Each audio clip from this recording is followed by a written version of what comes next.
Hello, fabulous Aquarius. Welcome to your horoscope for the month of December 2013, Love Focus. I am your astrologer, Nadiya Shah. Thank you for being here. I think that just about everybody out there has gone through an experience at one point or another. Maybe it had to do with love. I think a lot of people understand this feeling I'm about to describe in the context of love. And maybe it has to do with another area of life, but we all have had a moment when we said, oh, I know that's not good for me, but oh, it feels so good. Now, again, as I said, this could be in the context of love or not. However, where it comes to love this month, I do think that there is going to be some temptation that has you saying something very similar to that effect. And I mean this on very emotional levels. I mean this on levels of heart, on levels of familiarity, on levels of being drawn into dynamics that feel good, even though you know on a level of intellect they might not be so good for you. Now, how far you choose to carry those dynamics is truly up to you.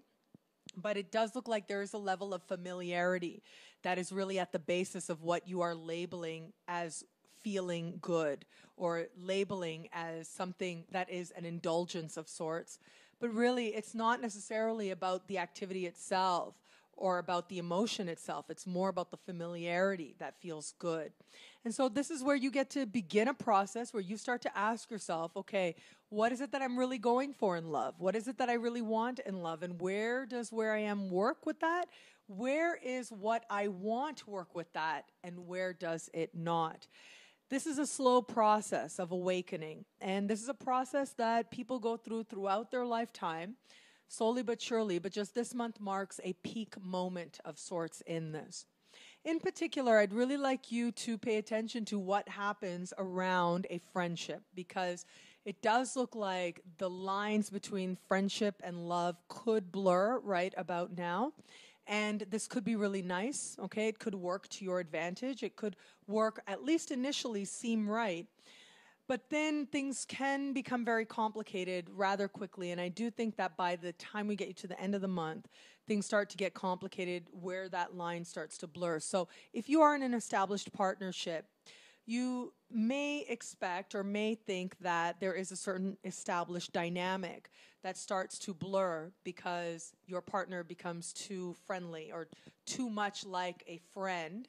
Even though that is normally something that you really, really like and that really works for you, it may end up feeling a little bit like you wish the roles were a little bit more clearly defined, or maybe your partner didn't feel as relaxed with you as they were, didn't share as much as they did, maybe understood a little bit more of the established ways, the traditional ways, which is something that I know a lot of Aquarians would roll their eyes at, but I think you may surprise yourself by actually wanting that within the established bond. And those of you who are not in an established bond or open to meeting somebody new could find this especially true in the context of friendships becoming more than just friendships, deciding how much more you're comfortable with, and so on. And so where it comes to taking action, just make sure that you like the way that you feel. Make sure that you feel good about yourself during and after whatever it is that you choose to indulge. And make sure, to the best of your ability, that you are as honest with yourself as possible through the process. Because the key really is going to be not doing something that you know you don't really want to do.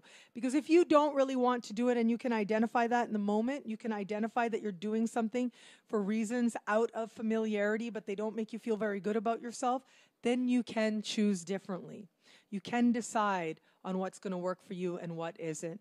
And remember, every time that you exchange a moment with somebody, you're actually exchanging energy. And in some way, that person is coming closer to you. Now, whether that's, that could be virtual. That's even in our online world, right? And that could be in person as well. And that could take different levels of closeness as well. But regardless of what level that goes to for you, just keep in mind that your time is precious. And when you are with somebody, you are exchanging energy with somebody. They are coming closer in some way. They are shaping you in some way as well. It's part of your humanitarian nature, actually, to connect with people on that level, to feel changed and shaped by other people. So just be conscious about whom you are allowing in and what the ultimate consequence is of allowing that particular energy to shape you.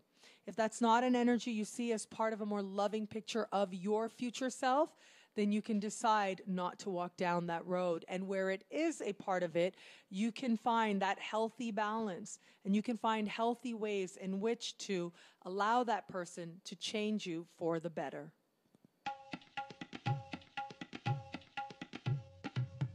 Thank you for watching. It'll be a great month. Be fabulous and enjoy.